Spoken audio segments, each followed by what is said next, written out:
Bismillahirrahmanirrahim. Assalamualaikum. So hari ini kita akan masuk kepada tajuk seterusnya dalam kod arahan, iaitu bahagian char dan juga string. Okey. Ini adalah jenis-jenis data dalam kod arahan. Okey. Kita tengok kepada objektif ataupun standard pembelajaran. Okey, di akhir pembelajaran ini, okey, setelah kita belajar semua jenis data, murid boleh menggunakan jenis data integer, boolean, float, char dan string dalam kod statement. Dan juga murid boleh menggunakan fungsi-fungsi dalam jenis data string. Ini adalah standard pembelajaran yang perlu dicapai. Okey, so tanpa buang masa, kita terus pergi kepada tajuk utama kita. Okey, yang pertama ialah char. Okey, apa ini char? Okey, char adalah jenis data yang digunakan untuk mewakili aksara ataupun karakter. Okey, aksara terdiri daripada huruf abjad, angka dan simbol berdasarkan kod piawai Amerika untuk pertukaran maklumat ASCII number. Sekiranya murid masih ingat lagi pembelajaran kita dalam asas nombor perlapanan, per-16an dan juga per-2an, kita menggunakan kod piawai Amerika ini. Itu semua adalah aksara. Okey, yang melibatkan apa?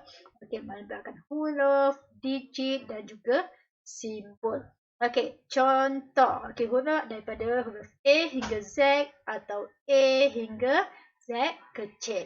Okey, kemudian digit 0 hingga 9 dan juga simbol lah yang ada dalam dekat keyboard kita. Okey, jadi bahasa pengatur caraan seperti C, C++, C Hash dan juga Java mengiktiraf jenis data char.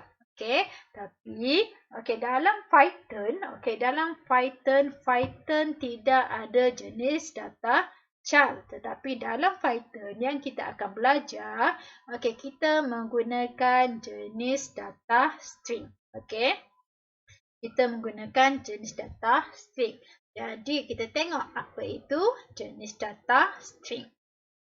String. String ini adalah satu perkataan yang dibina dari aksara. Aksara yang mana? Daripada A besar, capital letter A besar, ke Z besar, A kecil ke Z kecil yang kita lihat tadilah pada topik char tadi. String terdiri daripada satu urutan aksara-aksara yang berjujukan yang membentuk suatu rentetan string. Apa maksud berjujukan? Kita lihat kepada sini. Pembentukan satu perkataan string daripada beberapa aksara. Berjujukan ataupun bersusun. N plus E tambah G, A, R, A, K, U akhirnya akan membentuk string, iaitu negaraku. Daripada aksara-aksara yang berjujukan ataupun kita kata bersusun, tersusun N, E, G, A, R, A, K, U. Akhirnya nanti akan menjadi negaraku.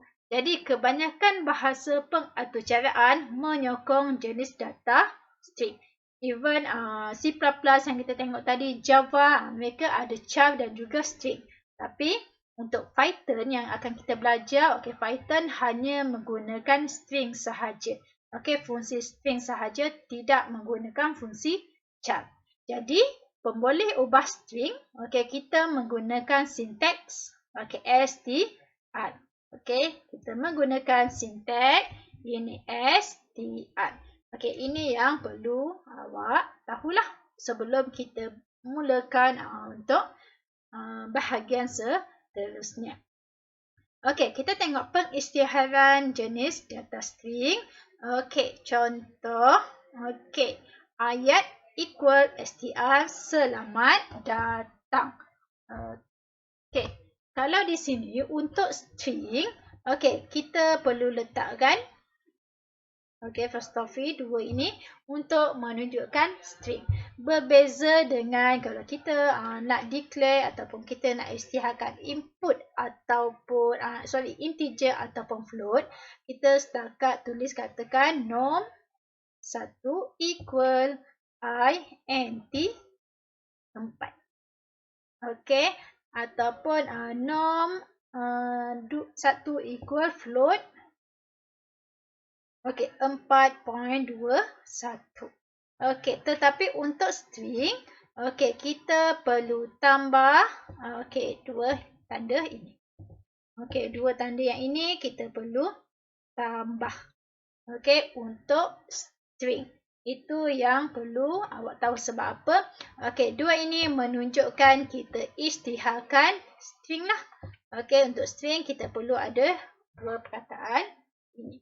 Okey, berbeza dengan integer dan juga float. Okey, jadi kita tengok seterusnya. Okey, ini adalah fungsi-fungsi yang memanipulasikan nilai string dan juga tujuan dia. Okey, lihat yang pertama. Okey, simbol bracket. Okey. Okey, ini. Okey, bukannya yang ini ya. Yang ini salah. Okey, kita guna yang ini. Kalau kita guna ini untuk kita, yang ini untuk kita, apa tadi? Kita declare. Okey, contoh saya patah balik. Okey. Yang ini kan. Okey, kalau awak lihat di sini, untuk kita isytiharkan pun boleh ubah ayat. Okey, kita guna str. Okey, yang ini. Ini untuk pengisytiharan kita akan gunakan simbol yang ini. Tetapi, jika untuk manipulasi nilai string, kita akan gunakan simbol ini. Okey, simbol ini menunjukkan apa? Okey, ini adalah menunjukkan ataupun kita kata merujuk kepada tata susunan. Okey, apa itu tata susunan? Tata susunan adalah kedudukan aksara dalam. Kita kata kedudukan aksara dalam memori lah, dalam storage. Okey, contohlah. Contoh. Saya kata saya. Okey, saya suka. Jadi ini menunjukkan kedudukan aksara. S bermula dengan kosong. Okey, di array ataupun di tata susunan di array yang pertama. A, array kedua. Y, yang kedua, ini kita bermula dengan kosong. 0, 1, 2, 3. Okey, space pun ada nilai dia. Jadi kedudukan keempat, 5, 6, 7 dan 8. Okey, jadi selepas ini saya akan tunjukkan contoh melalui Python. Okey, kita akan lihatlah selepas ini. Sebelum itu kita lihat kepada fungsi-fungsi dia. Okey. Fungsi ini untuk mencapai satu aksara atau lebih dalam string.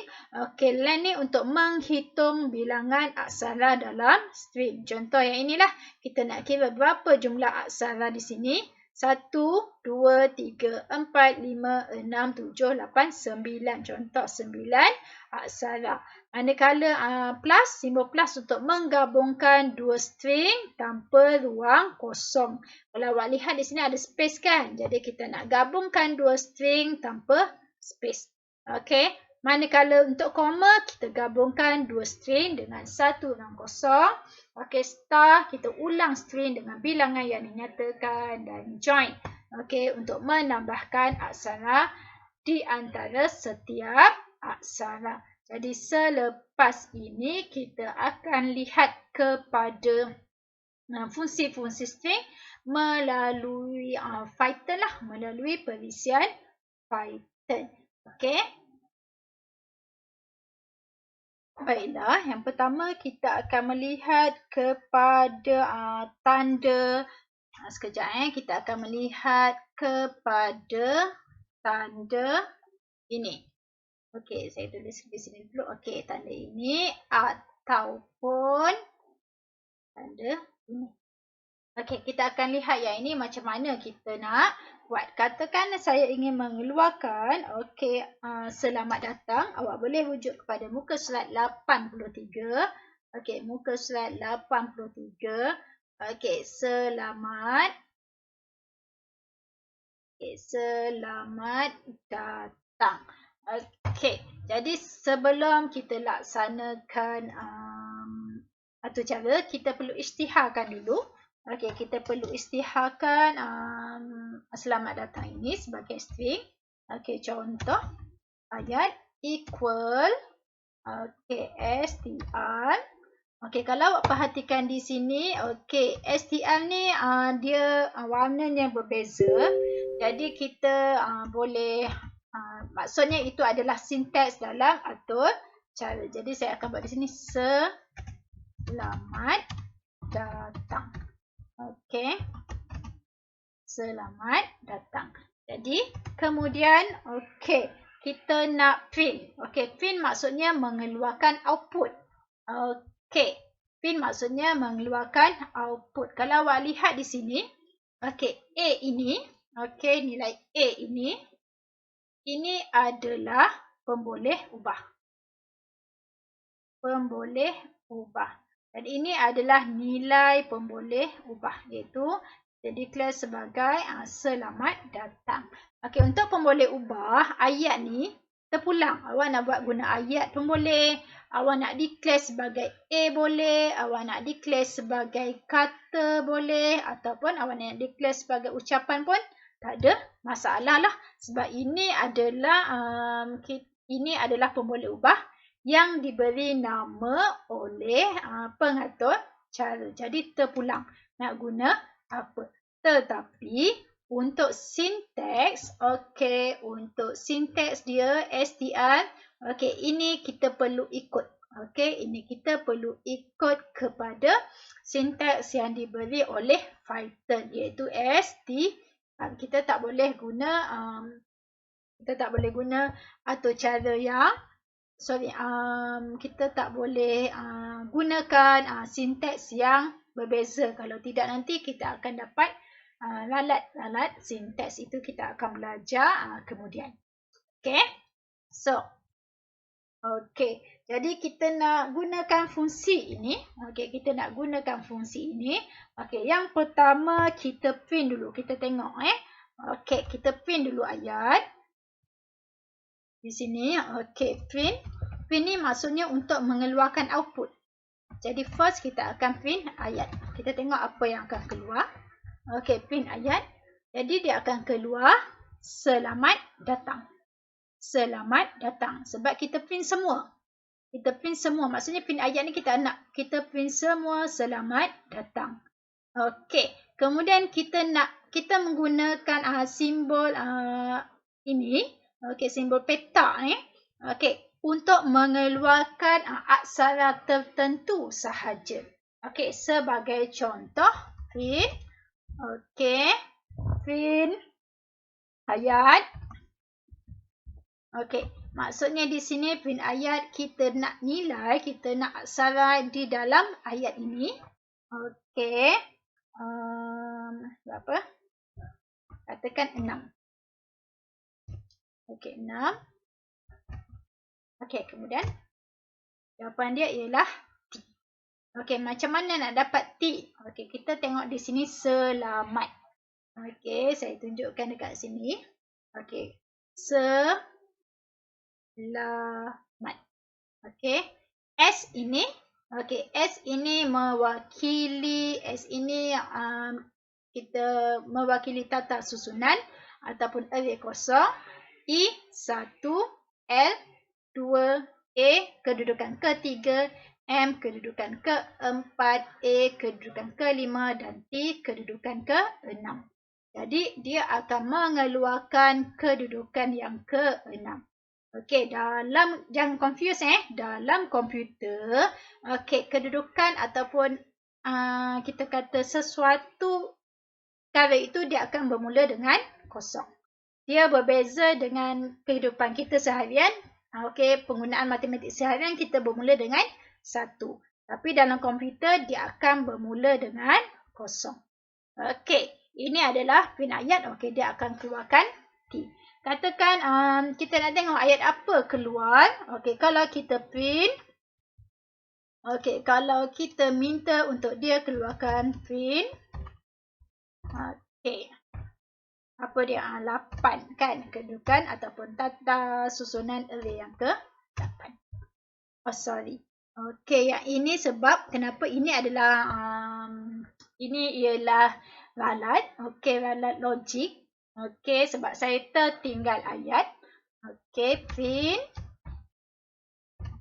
Okey, ayat. Saya kena letak ayat. Ayat. Okey, 8. Okey, so D. D yang okey, kita nak keluarkan aksara pada kedudukan 8 di selamat datang. Okey, so D lah jawapan dia D. Okey. Kemudian kita akan lihat pula kepada simbol titik bertindih ini. Okey, simbol titik bertindih ini kita nak keluarkan aksara daripada ayat ini pada range yang tertentu. Contoh, saya nak keluarkan ayat. Okey, ayat daripada 4. Okey, daripada tata susunan ataupun array keempat sehingga array ke-9. Okey. Okey, so kita tengok apa yang akan keluar. Mad D. Mad D yang akan keluar. Okey, M. Okey, ni S ni kosong. Kemudian ni 1, 2, 3, M. Yang keempat, A, T. Dan space tu ialah kedudukan ke-7. Okey, space yang ini. Okey, space kan? Ada space ni. Okey, ini kedudukan ke-7 dan D adalah kedudukan ke-8. Jadi, dia akan keluarkan kedudukan daripada 4. Okey, tata susunan 4 sehingga tata susunan ke-9. Mad D. Okey, 4 hingga mad 1, 4, 5, 6, 7, 8 lah. Okey, mad D. Okay. Seterusnya kita lihat pula kepada fungsi fungsi len. Apa fungsi len ni? Okey, tadi kita dah belajar. Okey, fungsi len adalah untuk apa dia? Untuk menghitung menghitung bilangan aksara. Berapa jumlah aksara yang ada. Okey, sebagai contoh, di sini kita nak tahu bilangan selamat datang. Berapa aksara yang ada dekat sini. Jadi kita gunakan fungsi len. Okey. Saya perlu print untuk keluarkan ayat lah. Okey, print. Okey, len. Okey, print len. Okey. Len. Okey, print len. Berapa? Ayat. Okey, print len. Ayat. Okey. So, nilai dia 14. Ataupun kalau kita nak buat len ayat pun boleh. Okey, len ayat dia akan keluarkan 14. Jadi untuk yang ini, kita boleh guna fungsi print ataupun kita tulis sahaja len, ayat dia tetap akan mengeluarkan output yang sama. Okey, jadi maksudnya di sini jumlah aksara SELAMAT space DATANG adalah 14 aksara. Okey, contoh lagi. Okey, kita nak contoh lah. Kita nak buat I equal tak nak I. Saya nak buat mungkin ucap. Okey, ucapan. Contohlah ucapan equal apa? Nak cakap apa? Okey. Ucapan sama dengan string selamat. Selamat. Okey, mengambil vaksin. Contoh. Okey, selamat mengambil vaksin. Tertinggal satu. Okey. Kita ni kemudian kita len. Okey, len ucapan. Okey. Kita tengok berapa jumlah. Okey, so jumlah dia ialah 24. Ada 24 aksara. Okey, dalam selamat mengambil vaksin. Okey. Jadi itu untuk fungsi len untuk fungsi len. Fungsi len ni apa? Fungsi len adalah menghitung bilangan aksara. Berapa jumlah aksara yang terdapat dalam ucapan ini? Berapa jumlah aksara yang terdapat dalam selamat datang? Kita tengok pula untuk fungsi bagi simbol. Okey, fungsi bagi simbol. Okey, simbol apa? Simbol plus, okey, koma dan juga star. Okey, untuk simbol plus, kita ingat tadi, okey, simbol plus adalah untuk menggabungkan, okey, untuk menggabungkan dua string. Okey, dua string tanpa ruang kosong. Itu untuk simbol plus. Okey, kemudian simbol koma. Okey, simbol koma kita gabung. Okey, gabung juga dua string. Okey, dengan ruang kosong. Okey. Manakala star ini ialah kita nak gandakan ayat. Okey, kita nak gandakan ayat mengikut bilangan yang dikehendakilah.